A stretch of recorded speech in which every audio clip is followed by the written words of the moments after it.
DawgNation, and welcome into DawgNation at Large. I'm Kaylee Mansell with DawgNation insider Connor Riley, and I really do love that we do this show on Thursdays. It's arguably the best weekday. I like that it's at the end, but because it is on Thursdays, sometimes we don't get to hit on news that happens earlier in the week, and I haven't had the chance to talk to you yet about the Nico situation drama, kind of your overall opinion on it, and what do you think about him ending up at UCLA? Yeah, not official yet that he's at UCLA, but it certainly looks like it is trending that way. And again, I think everyone in this story comes off worse. Nico comes off worse. He looks like someone who wanted his way and didn't get it. And again, I know that there's, an uneasiness by some to criticize college athletes, but when you're asking for $4 million, I do think that opens you up to criticism. And he clearly overplayed his hand and really alienated a lot of that Tennessee locker room. And now I know Josh Heupel has gotten some praise for how he handled this. I'd point out as well that I think Tennessee brought a lot of this on themselves by giving Nico $8 million over 4 years before he had ever played a down there.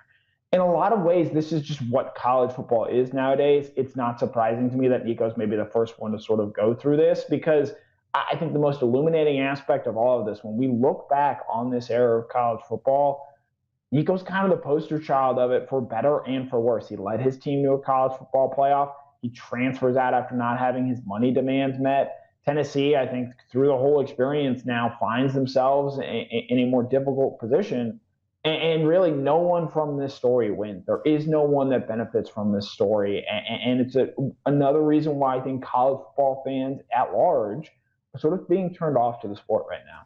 But here's the thing. As I've seen more and more reports come out about this, Nico and his camp are still trying to claim that it had nothing to do with the money.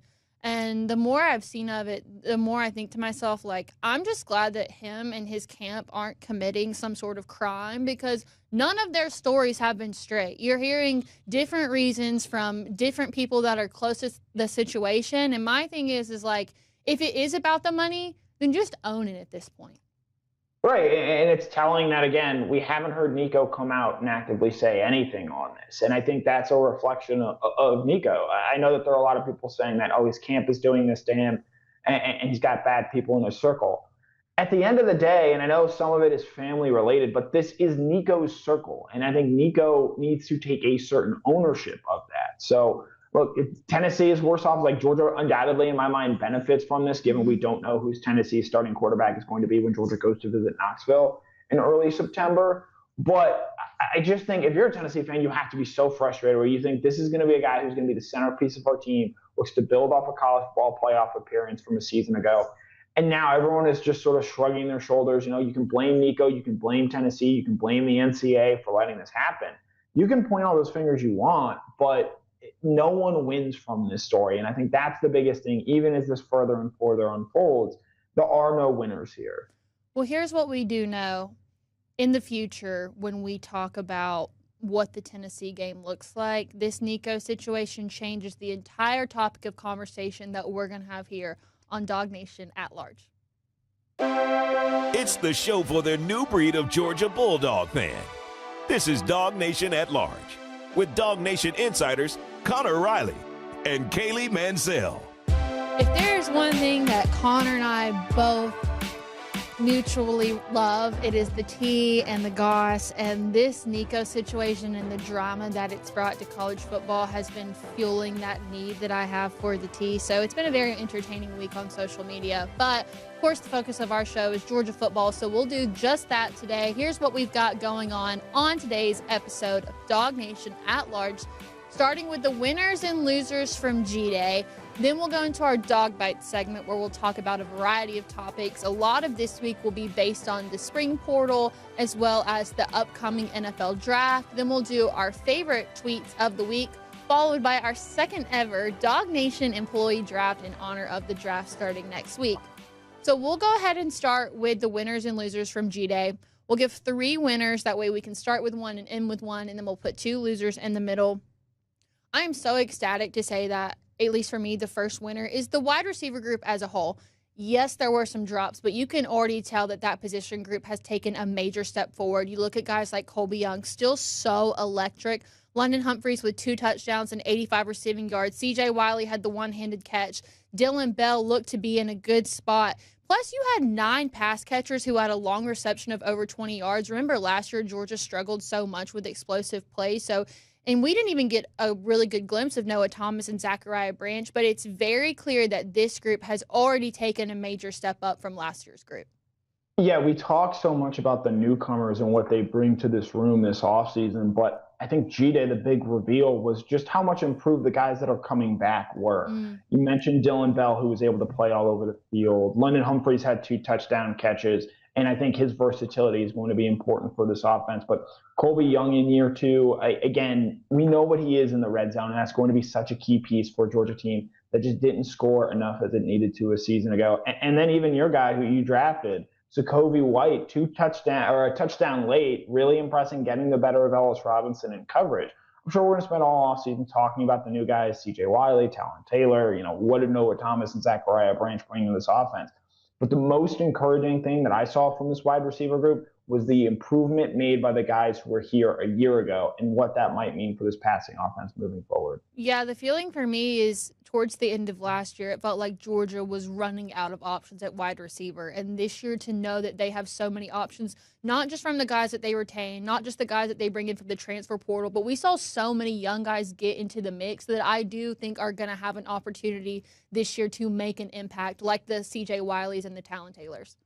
Right, and those guys are going to have to go out there and earn it. We're doing this. Nitro Tuggle has transferred out, and I think maybe the one big winner of that more than anyone is C.J. Wiley. I think of the newcomers, he was the guy that maybe caught my eye the most. I know Talon Taylor had a tough drop. Noah Thomas leaves the game with an AC sprain. Zachariah Branch, he has one big catch for 36 yards, but didn't do a ton other than that. And so I think for C.J. Wiley, if he's able to go out there and take advantage of what's in front of him, I like what this wide receiver room can be because you have now a nice mix of depth, but also high upside potential guys who, again, I'm not saying CJ Wiley is going to come in and beat Jeremiah Smith, but they're going to be able to give you something when in reality, we know last year, Georgia's freshman receivers, Tuggle and White, didn't contribute a whole lot to a room that badly needed it. So just like on G-Day, there has to be a winner and there has to be a loser. And you had put this in your article on DawgNation.com. I thought you hit on it really well. The loser is spring games. And we're not just talking about Georgia spring game, but all across college football. I think the attendance was right at around 35,000. But even just looking out onto the field, you could just tell that it felt different. And now we're not sure what the future of G-Day looks like, if there is going to be one. Kirby Smart didn't sound too optimistic about it. But the real loser here is the fans of Georgia football that actually have the chance to see Georgia play through spring games. So it's really just a shame that this is what it's come to. Yeah, there just was not the same level of intensity or juice in the stadium as we have had in years past. And I actually thought naively going into it, because this game's not on TV, you might see more fans in attendance. But I think because of the mixed messaging, the way Georgia sort of coyly tried to play how this was going to turn out, there was never a big announcement that, hey, we're having this spring game. It's going to look like traditional G-Day. It kind of flew under the radar in that regard. I think there's just a lot of fans just tuned it out a little bit. And that's a bummer because as the content played out on the field, I felt, like I was back and I was enjoying that. But when you look out in the stands, as you see the video shot by our wonderful Cody Chaffins, there's just not the same intensity. There's just not the same interest from a fan perspective. And it becomes hard as someone who's pointed this out, when you make all these changes for college football and you start alienating fans, I think that this is a very real cost of that. And what you see here is just fans just do not become interested in this. And I think it's maybe a sign that we are moving more and more towards, hey, I care less about recruiting. I care less about spring games. I care less about transfer portal stuff. Just let me know who's going to be on my team and what it's going to look like when the games start in August this year. And so I worry about that going forward because, spring games, they're always a little hokey, but I think that's a key part of college football, and hope is such an important thing, an aspect of it. And spring games provide that in abundance. And if we lose that, like we very well could moving forward, I worry about what this sport further and further starts to look like. Yeah, what was really sad for me is I had a moment to go on the field right before the game started, and all I could think about was when I got to go to 93K Day when I was in college. And like, I remember feeling like, wow, Georgia's really building something strong here. People really care so much. Like, it just felt like a change was coming. And in being at this year's spring game, I had that same feeling that, okay, a change is coming, but it's not the way I felt when I was there for 93K Day. Like, this more so reflects the changes that are in college football now. And again, I just hate it for the fans. And you're right. Like, we had talked about that, myself and Brandon Adams, that there was no promotion for this. When I was telling people, oh, I'm sorry, I'm going to G Day on Saturday, they're like, I didn't even know that was happening. So at least if you're not going to televise it, then at least let people know what's happening so they can at least try and make plans to do something like this, because with how expensive tickets are now, for a lot of people, this is the only time they really get to see Georgia. Yeah, to your point about 93K Day, that felt like the beginning of something special, and it did.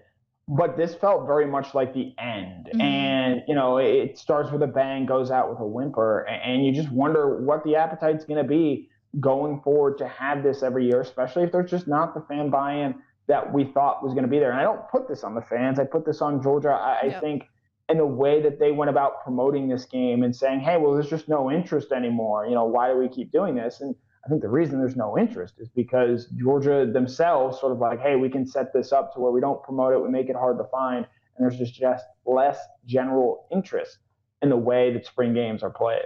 Yeah, I mean, the spring game is really kind of like the halfway point for us between the off season and the start of the season, and it gives us something to really talk about. So even for us, like in the future, I hope that we get to still continue talking about G days. Let's move on to a winner.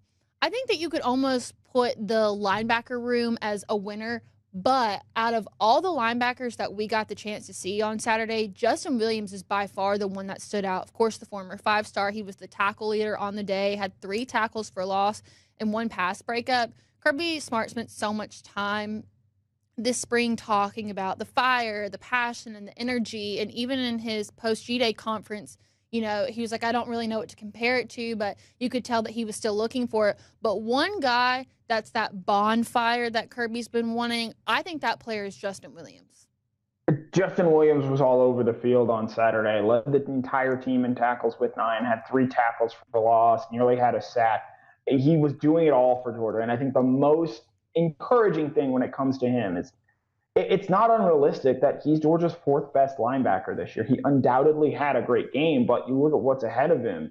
You got C.J. Allen, who's a veteran. You've got Raylan Wilson, who's played a ton of football. Chris Cole might have more potential than anyone on the team. And so this guy is your 4th best linebacker. I think you feel great about what you have at that position, because if he's going to get on the field, it's because he's playing like he did on G Day, where he's everywhere and he's able to, have the athleticism and showcase that he can do everything. We know we have a lot of questions about this Georgia defense, and I will get into that going forward.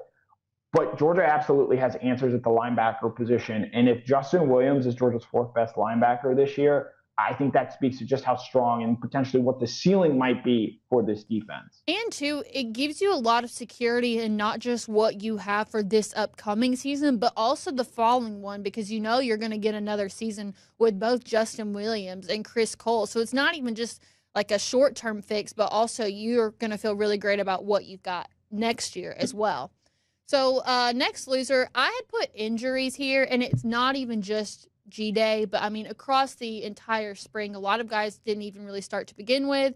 And then Sokovi White did come out, but he came back. Obviously, he scored a touchdown at the very end. But Noah Thomas, Cole Spear, Quintavious Johnson, which Kirby Smart addressed that they weren't all that serious. But when you look at guys like Noah Thomas and Quintavious Johnson, like that's just a risk that you can't take, because those are 2 very key notable injuries. Yeah, and that's maybe part of the reason moving forward we see less of these spring games, because it's just another exposure point that these guys have towards injuries. We see Andre Evans, the cornerback, again, wasn't expected to play a role this year, but he's now lost for the season after he undergoes ACL surgery. Tyler Williams this spring suffers an ankle injury, and who knows how long he's going to be sidelined for. There are a lot of different injuries out there that Georgia's dealing with right now, and while most of them don't sound to be too significant, this is part of what you open yourself up to when you play as physical as Georgia does and you have the sort of environment that spring game ultimately ends up looking like. As you see Daniel Calhoun there, a guy who has huge expectations this year, but he's got a boot on his foot because of a foot injury he suffered during spring practice. So they're down a couple of starters right now. Most of those that are competing for starting time will be back by the start of spring practice.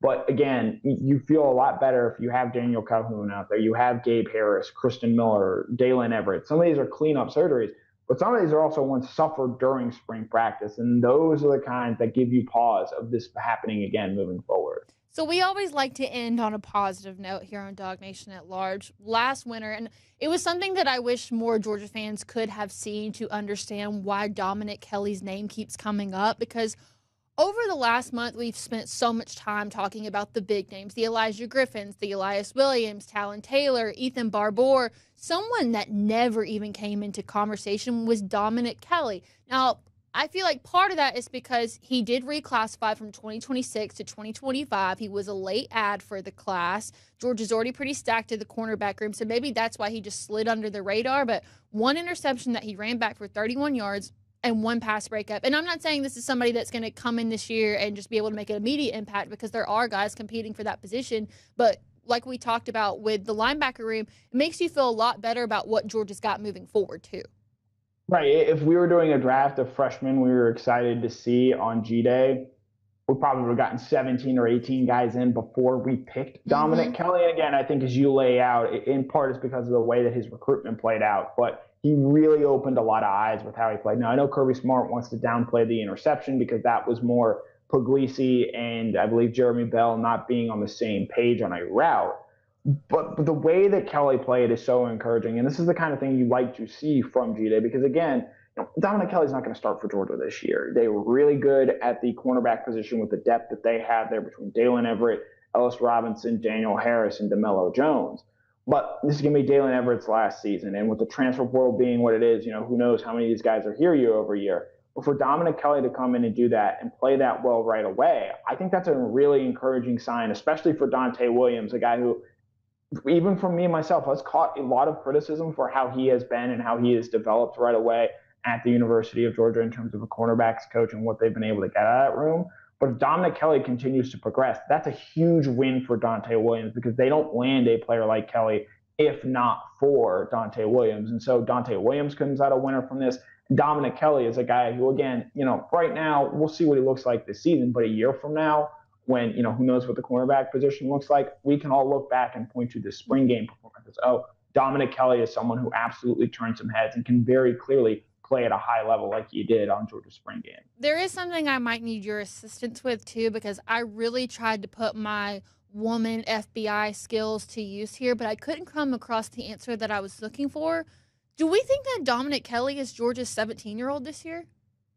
Ooh, he could well be. He is still supposed to be in high school at this point in time. I know last year Ryan Williams was the youngest player ever to play in the ReliaQuest Bowl against Michigan. So who knows what it looks like with Dominick Kelly this year and what barriers he's able to cross as a 17-year-old. Well, look, just know that it's nowhere on Instagram or Facebook, so that might have to be left up to you if you get a chance to talk to Kirby Smart about it, because that's where mine went. Georgia's finally has got their 17-year-old. So. Okay, in just a minute when we come back, we'll talk a little bit about the spring transfer portal, as well as more on the cornerback position. But first, we want to remind you that here on DawgNation at Large, we are always so excited to partner with Zagoria Law Firm.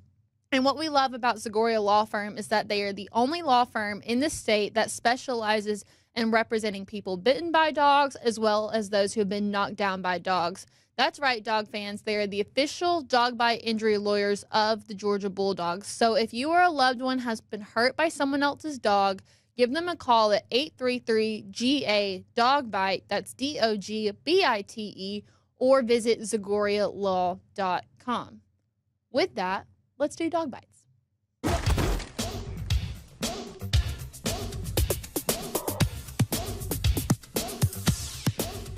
All right, let's go ahead and go off the top with the guys that we know we have an idea are going into the portal. Branson Robinson, we wish you nothing but the best, King, as well as Nitro Tuggle and Marquez Easley. Do you expect any more guys to join this group? I don't know if expect's the right word, but I wouldn't be surprised if we see more portal subtractions. Again, I think an important thing to keep in mind here is the house settlement and what that means for roster limits going forward, because it currently sits, you can only have 85 scholarship players, but that goes up to 105. Now, the SEC has said they want to keep things at the 85-man limit, but at 105 roster limits, you can get creative with NIL, and that'll help keep guys on, even if they're not technically on scholarship. But Branson Robinson, I think we can all understand why he's moving on. He couldn't stay healthy here, and they like the young running backs they have behind him, not just in Nate Frazier, but Bo Walker, Chauncey Bowens both showed out, in my opinion, on G-Day. Nitro Tuggle and Easy, look, those guys were indefinitely suspended, and I think we know enough about Kirby Smart now. When you get indefinitely suspended and it's announced in the manner in which it is, it's probably a sign that you're not going to be here for much longer. And so Tuggle and Easy, look, again, I'm not saying they should never be allowed to play football again, but at a place like Georgia where you have the history that they have here, you have the arrests like they had, it becomes hard to keep them. And so, again, Nitro Tuggle, I think he's got a bright future moving forward. I'm excited to see where he ends up. But when you have the off-field stuff that he had here at Georgia specifically, it just becomes hard to stick around because, again, at a certain point, you have to wonder what's going to get through to guys. Yeah, and somebody at some point has to become the example, especially when it's been a recurring problem. You have to set the tone early for the year. So, and this is Nitro Tuggle's second time declaring to go to the portal, right? Okay, that's what I thought. So anyway, I'm sure we'll have more on that as the days follow. Let's talk about the incoming guys. Nobody has made that commitment yet, but we do know that Georgia is going after an outside linebacker edge rusher. It looks like they're going to be hosting someone from Army, and there's rumors that they're going to host Bo Atkinson from UNC. So just like the wide receivers in the transfer portal this past time, Georgia sees a need, and they're going to get it. Yeah, outside linebacker is a huge need. I think that was made even more apparent this spring when you see Gabe Harris not out there, and then you lose Quintavious Johnson. You're like, okay, we've got Chris Jones and 3 freshmen. We're going to need some experience there. And so you look at Bo Atkinson, who Georgia, Ohio State, the big boys competing for him early. Elo Madozi, I believe is his name, is how it's pronounced, the Army prospect that is also taking a visit to Georgia this weekend. We've also seen defensive lineman Cedric Smith announce that he is taking a visit to Georgia. So Georgia clearly trying to beef up along that line of scrimmage, something Kirby Smart was very critical of coming out of G-Day, in the sense that they're very young and they need bodies there at that position and along that line of scrimmage. So outside linebacker, I think that's very apparent. They love Gabe Harris, but Gabe Harris isn't exactly a true traditional outside linebacker. He's someone who early on in his career has played a lot of defensive line, and I think can help Georgia a lot there too. So in bringing in another outside linebacker, you allow Gabe Harris to be better utilized instead of just pigeonholing him to that outside linebacker position while giving yourself better veteran depth.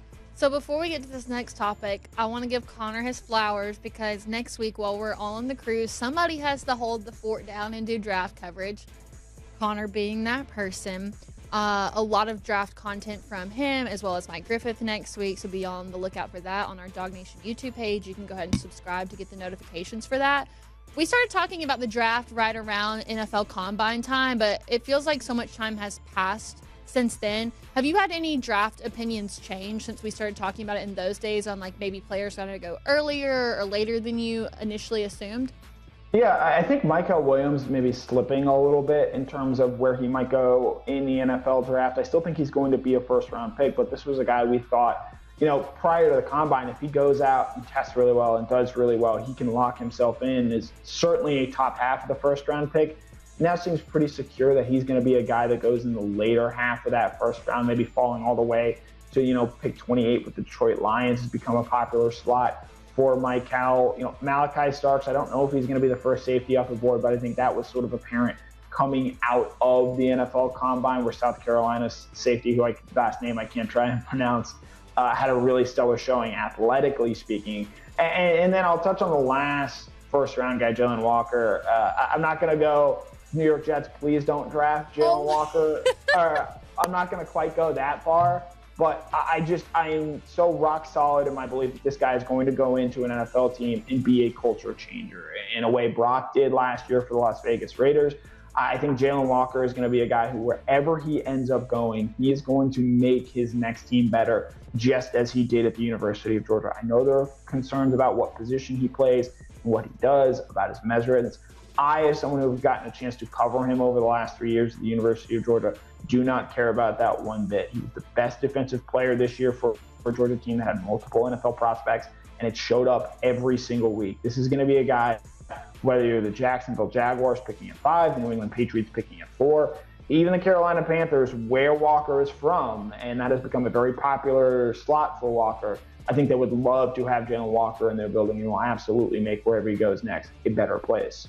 It is so funny that you say that because, you know, I have my little notes that I do before the show. And my very next point is who's your no Brock Bowers to the Jets moment this year? Because that still to this day might be my favorite Connor rant. And hey, look, it worked out. Brock had a stellar year, and the Jets were an absolute disaster. So, you know, I know a thing or two about the NFL. Clearly you do. I can't wait till next year's draft already so we can get the next one. So let's talk about the cornerbacks. There's a battle going on between Daniel Harris, Ellis Robinson, DeMello Jones. Did you feel like we got any more clarity on Saturday for who might end up taking that spot?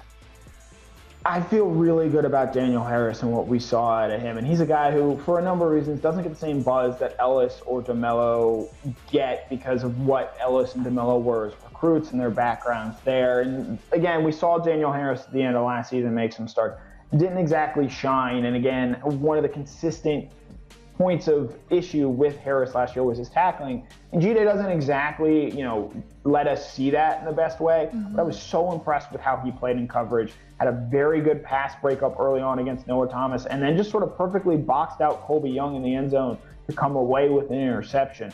I think that, you know, as much excitement as exists for Ellis Robinson, for DeMello Jones, and what they might look like, Daniel Harris is someone who, you know, similar to what Dominick Kelly showed, just a guy that I think can go out there and play. And like we talked about the wide receivers, has gotten better year over year. And that's something that's really encouraging to see this spring, especially just given so much is focused on the newness, the unknown with this young team. Daniel Harris going into his third year, I think coming out of G-Day, you feel a lot better about what he might be able to bring to this Georgia team in 2025. Yeah, he's definitely the one that stood out the most out of the entire cornerback room, just like very visible and consistent. So I would have to agree with you on that. Now, this one's kind of a random topic. This isn't Georgia related, but it reminded me of something that actually got brought up on last year's DawgNation cruise of who would be the next Georgia player to have their jersey retired. But Shedeur Sanders and Travis Hunter just recently had their jersey numbers retired at Colorado, which I can understand Travis Hunter a little bit more because you did win the Heisman at the end of the day. Like, that's a really great accomplishment. It just feels really soon. Like, now, you know, I mean, it wasn't, if they would have carried this team to a national championship, okay, maybe I would lay off a little bit, but this just feels like a lot. Travis Hunter, I'm on board with. This guy's a unicorn, played both ways. I think retiring his jersey immediately only further cements like what he was able to do and how impressive it was. And look, like, let's just call it what it is. The Shedeur Sanders jersey retirement is solely because of who his father is. It's because Deion Sanders is the head coach at Colorado, and that is why Shedeur's jersey is being retired.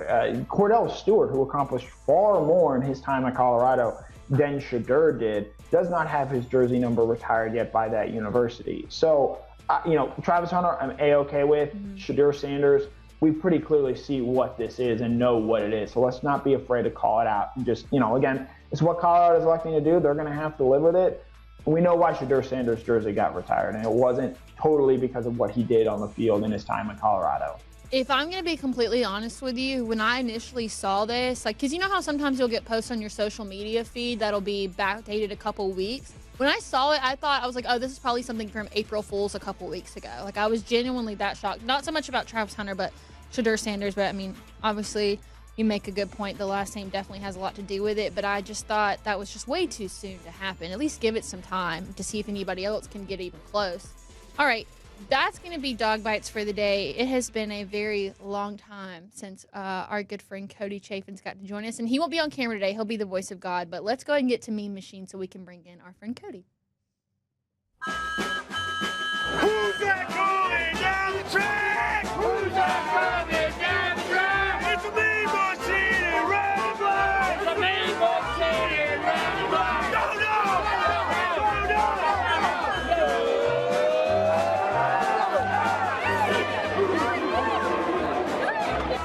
So Cody has been hard at work, and I'm glad we get to hear his voice. If anything, the one thing I'm sad about is since we are doing a draft, he doesn't come in as the commissioner in his tuxedo T-shirt.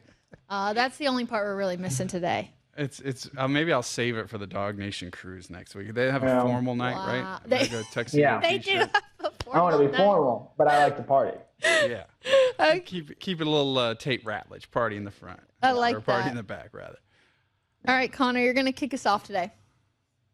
Yeah, so Mean Machine, obviously Nico related. If you're going to have holdouts, this is from PFT Commodore, one of the best follows on the internet. If you're going to have holdouts in college football, then there should be trades too. Sorry, Nico. Enjoy West Point. Maybe learn some leadership. The idea of Tennessee being so annoyed with Nico that they are sending him to Army and potentially shipping him off to serve overseas really got me. And again, it sort of, the humor in this, it speaks to we're moving a step closer to the professionalization of college sports. And I know that worries a lot of people.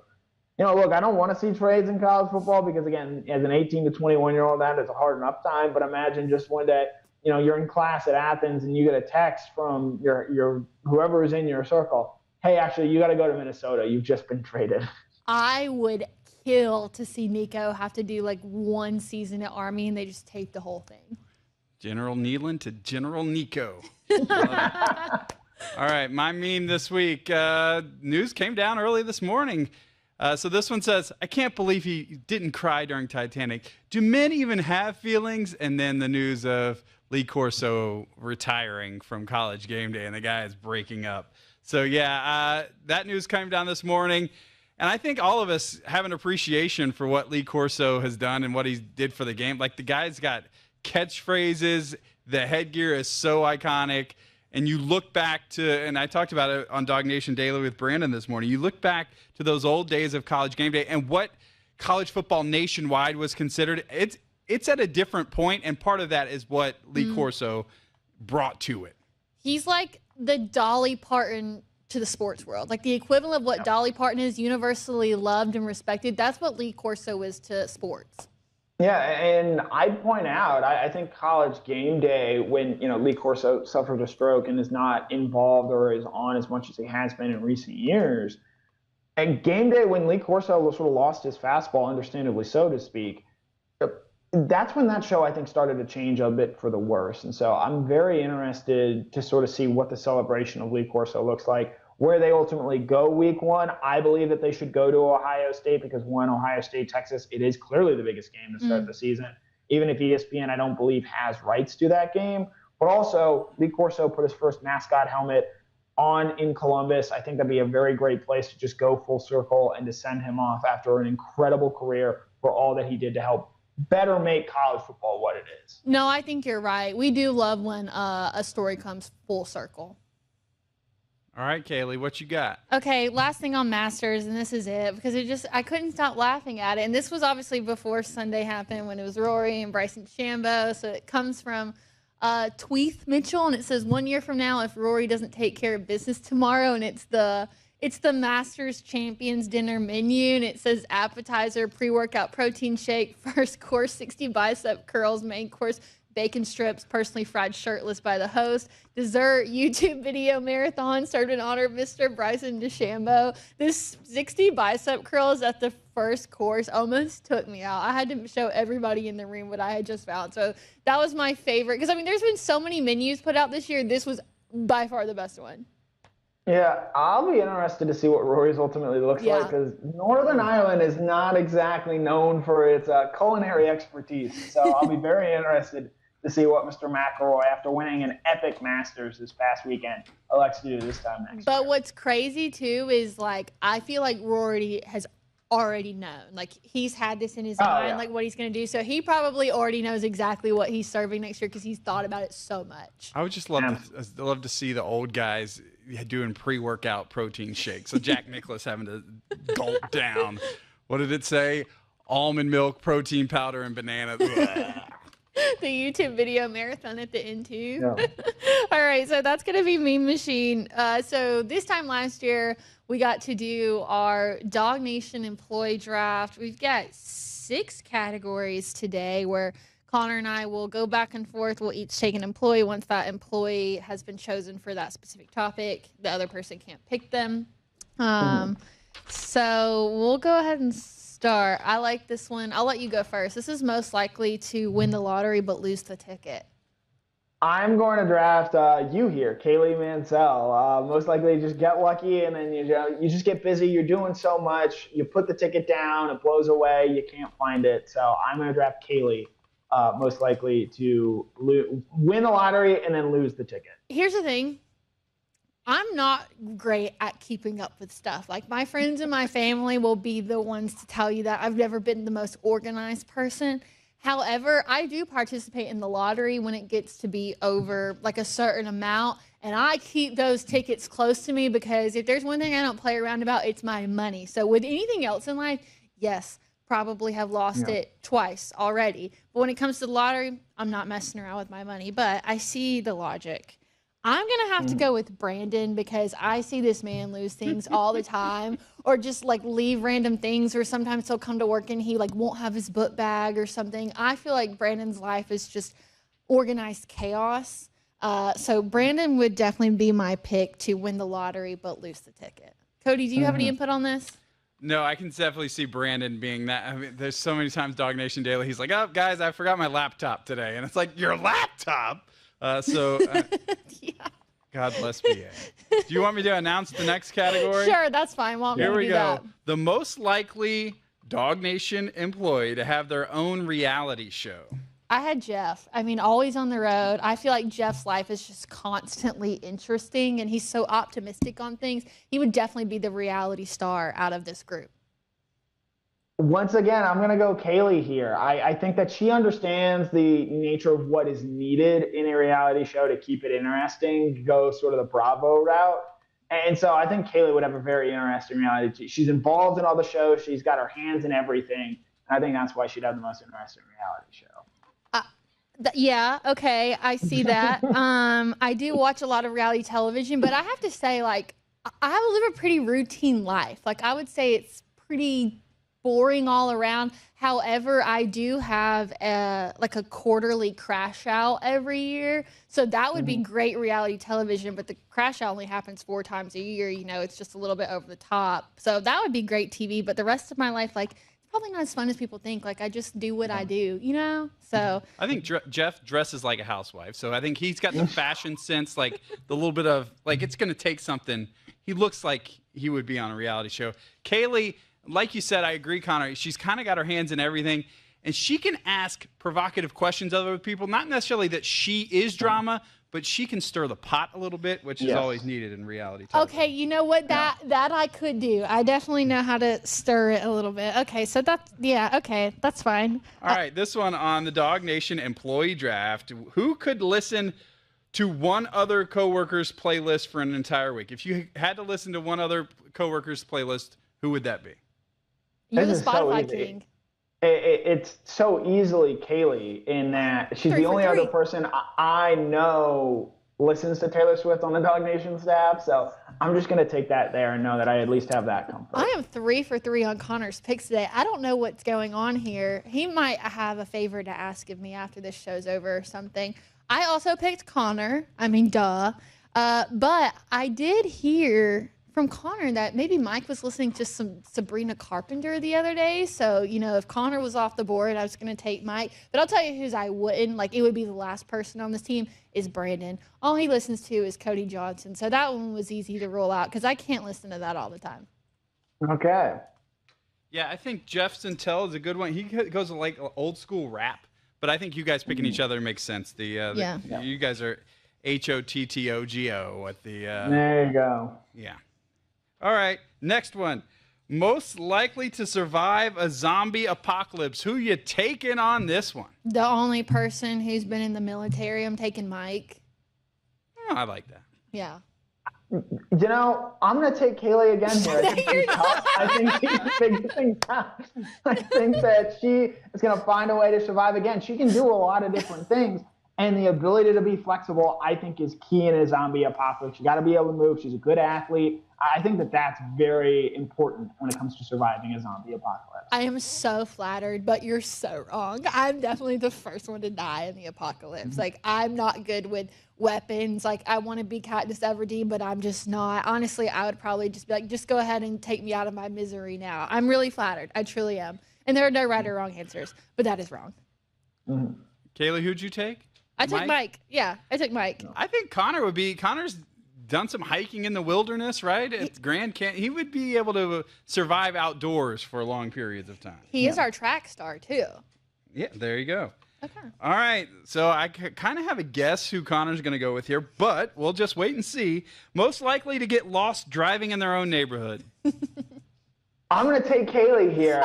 Again, I've driven with Jeff. I've driven with BA. I don't know what Kaylee's driving skills are like when she's behind the wheel. And so because there is that question here at DawgNation, BA is a fantastic driver. You cannot, for as often as he has been picked already, there is no one I trust more in getting me from point A to point B, not necessarily in a speedy manner, but in a safe manner than Mr. Adams. So I'm going to take the person, the unknown here. I'm going to take Kaylee.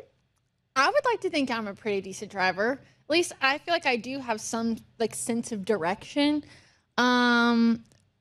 This one for me is based on personal experiences. I can, and I'm sure there's a few other people that were in the car that day that would also agree with me.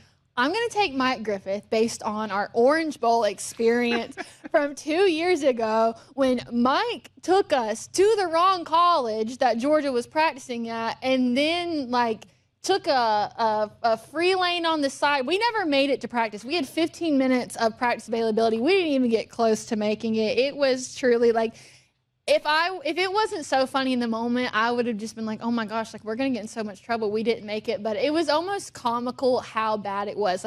Never made it to the point. It was awful. So I'm taking Mike Griffith for most likely to get lost driving their own neighborhood. Never going to happen again. It was the thing. It was two colleges with the same name, and he just went to the wrong campus. Is that what it was? Okay. Or he got in the HOV lane. Was that part of it too? So that's what happened. The first mistake, I can understand that, but then we get on the interstate. Traffic's really bad, so he's taking the emergency lane at first, which I am totally against doing that. Don't do that.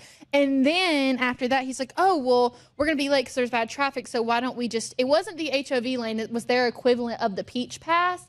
And, of course, it's in Florida, so he had never been on that thing before, not realizing that there wasn't a direct exit to get to the college that we were going. So, we should have taken 2 exits before, and the next exit wasn't for another 10 miles. So, again, never even got close to making it. So, sorry for outing you, Mike. It was a great memory. We laughed about it afterwards, but it took a minute to laugh about it. So, Kaylee, only reason I like Connor's pick of you on this one, you've moved so much. I feel like you've got so many different new neighborhoods that you have to figure out. So that would be my only thought there. All right, final one here on the second annual DawgNation Employee Draft.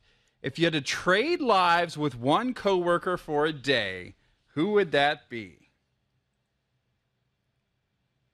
I believe you have to go first, Kaylee. Oh, do I? Is it my turn? Yeah. Okay. Yeah. I took Cody. Ooh. I did take you, Cody. I just want to know, what it feels like to have your Wizard of Master editing skills just for one day. I try so hard, and I'm never going to be anywhere near as close as you are. Plus, I would like to hang out with your kids for the day. I don't know. You just seem like you have a really complete life outside of this. So I would like to trade places with you, Cody. Yeah, you could have gotten to go to Monster Jam last weekend for my son's 7th birthday. That was a big time. But you will be getting up earlier probably than normal with the kids. Well, I think one day with the kids is probably okay. I think you get through that. I think a week long, it'll wear you out. I've become an early riser lately. That should not be a problem. Flattered. Yeah, that was one of the ones I didn't have to think about. I would trade lives with Cody. Connor? What about you, Connor? Don't do it. Easy. I'm gonna go Kaylee again. What was the point in doing this? When I was Kaylee's age, I was in the middle of a pandemic, so I missed that stage of life. So why not enjoy it now that we have fortunately moved past that? But two, again, she gets to make mistakes. She's incredibly popular. She is the most, I would say, beloved member of the DawgNation staff. 100% approval rating, and so this is just an easy one. What do you want from me? Like, what is it? Because this is not how things usually go here. I went Kaylee with all 6 picks. It's a great bit. This is like your Trayvon Walker moment, Kaylee.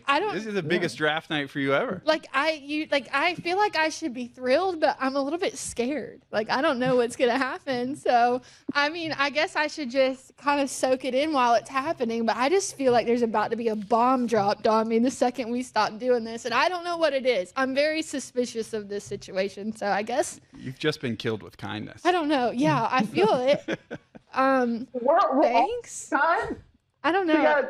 Thought she was gonna get lost in her own neighborhood and most likely to lose a winning lottery ticket. Okay, can I ask you one that I didn't put in here because it was going to take too long and because I know the answer can't be me? Mm-hmm. Okay, you're being held hostage, right? And the only way the kidnappers are going to let you leave is if you call a coworker who isn't going to answer the phone. Who would you call? Who isn't going to answer? I mean, I think it's BA because I know he is the most laissez-faire with his phone, just in terms of having it on him, in terms of checking it, in terms of if he sees an unknown number. Now, if it's me and it's like if it's an unknown number calling me, I'm not answering it. So I myself could be an answer there. And I don't know why I would have a terrorist phone number. Well, I do feel like I mean, I would also go BA too, because we talked about it earlier, most likely to win the lottery but lose the ticket. BA probably lost his phone a couple of times too. So that's okay. That's fine. And I actually do feel better that there was one other person thrown in there that was not me. Okay.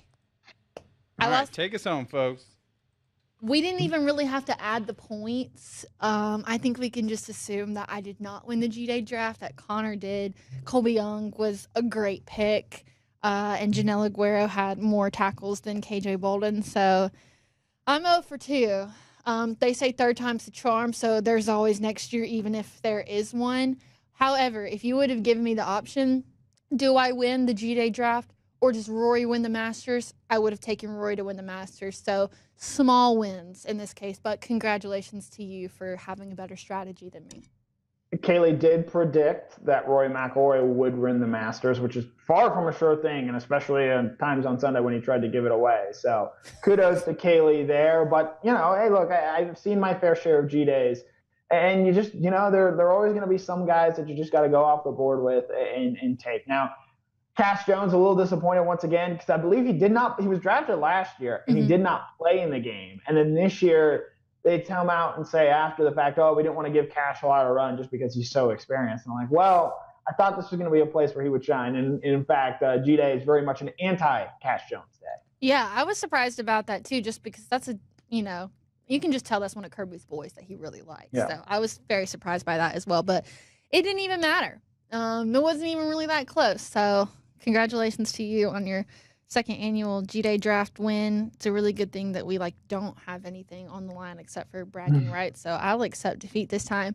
So no show next week because I will be on the cruise. Connor will not, but he'll have a bunch of content out on our DawgNation.com website as well as our DawgNation YouTube page. So make sure to check all of that out. And we will see you right back here 2 Thursdays from now at 7 o'clock.